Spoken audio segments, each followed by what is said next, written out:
कभी कभी एक छोटी सी बात बहुत बड़ी बन जाती है। सोचिए, एक सैन्य अधिकारी का प्रमोशन सिर्फ एक नंबर की वजह से रुक जाता है, और ये मामला सीधा देश की सबसे बड़ी अदालत सुप्रीम कोर्ट तक पहुंच जाता है। जी हाँ, आज हम एक ऐसे ही केस की बात करने वाले हैं जहां एक परफॉर्मेंस कोड ने कानूनी बहस छेड़ दी। तो चलिए, इस दिलचस्प मामले की तह तक चलते हैं। हम देखेंगे कि आखिर ये प्रमोशन क्यों दांव पर लगा, दोनों पक्षों के तर्क क्या थे, और सबसे जरूरी, सुप्रीम कोर्ट ने इस पूरे मामले से हमें क्या सबक सिखाया। तो इस पूरी कहानी के केंद्र में है मेजर बहादुर सिंह। उनके साथ जो हुआ, उसने न सिर्फ उनके करियर पर बल्कि सेना की पूरी मूल्यांकन प्रक्रिया पर ही एक बड़ा सवालिया निशान लगा दिया। अब इस मामले को समझने के लिए सबसे पहले एक दस्तावेज को समझना जरूरी है, जिसे कहते हैं वार्षिक गोपनीय रिपोर्ट या ACR। असल में यही वो रिपोर्ट कार्ड है जिसके आधार पर किसी भी अधिकारी का भविष्य तय होता है, खासकर प्रमोशन। और ये लड़ाई कोई एक दो दिन की नहीं थी। देखिए, 1995 में जब मेजर सिंह का प्रमोशन रुका तो उन्होंने शिकायत की।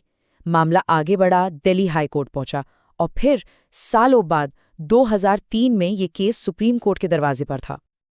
तो चलिए, पहले देखते हैं कि हाई कोर्ट ने इस मामले को किस नजरिए से देखा। उन्होंने मेजर सिंह के तर्क को काफी वजनदार माना। सारा मामला एक नंबर का था। मेजर सिंह का स्कोर 7 से घटकर 6 हो गया था। अब हाई कोर्ट ने कहा कि ये जो स्कोर में गिरावट आई है, ये एक तरह की प्रतिकूल टिप्पणी है, और नियम के हिसाब से ऐसी कोई भी बात अधिकारी को बताई जानी चाहिए थी, क्योंकि जाहिर है इससे उनके करियर पर सीधा असर पड़ रहा था। हाई कोर्ट ने अपने फैसले में बहुत मजबूत शब्दों का इस्तेमाल किया। उन्होंने कहा कि इस गिरावट के दंश ने अधिकारी के करियर को बहुत बुरी तरह से नुकसान पहुंचाया है, भले ही ये सिर्फ एक अंक का ही बदलाव क्यों न हो। लेकिन कहानी का दूसरा पहलू भी था। सेना का नजरिया इससे बिल्कुल अलग था। उनका तर्क किसी की धारणा पर नहीं, बल्कि अपनी तयशुदा प्रक्रिया पर आधारित था। तो यहाँ पर दो अलग अलग विचारों का सीधा टकराव था। एक तरफ हाईकोर्ट कह रहा था कि कोई भी गिरावट जो प्रमोशन रोक दे वो प्रतिकूल है और उसे बताना जरूरी है। वहीं दूसरी तरफ सेना का कहना था कि भाई, हमारी एक तय प्रक्रिया है और हर स्कोर को प्रतिकूल नहीं माना जा सकता। और सेना का पूरा तर्क एक नंबर पर टिका था, 3। उनके नियमों के मुताबिक ACR में कोई टिप्पणी तभी प्रतिकूल या एडवर्स मानी जाएगी जब स्कोर 3 या उससे भी कम हो, और यहाँ तो स्कोर 6 था। सेना ने अपनी पूरी प्रक्रिया भी समझाई। उन्होंने बताया कि उनके यहाँ एक पूरा सिस्टम है। पहले सलाह दी जाती है, सुधार का मौका दिया जाता है, प्रतिकूल टिप्पणी तो आखिरी कदम होता है, और मेजर सिंह का स्कोर उस दायरे में आता ही नहीं था। और फिर मामला पहुंचता है सुप्रीम कोर्ट, और यहाँ अदालत ने इस केस का रुख ही मोड़ दिया। उनका ध्यान इस बात पर नहीं था कि प्रमोशन मिलना चाहिए या नहीं, बल्कि इस बात पर था कि कानून की व्याख्या कैसे की जानी चाहिए।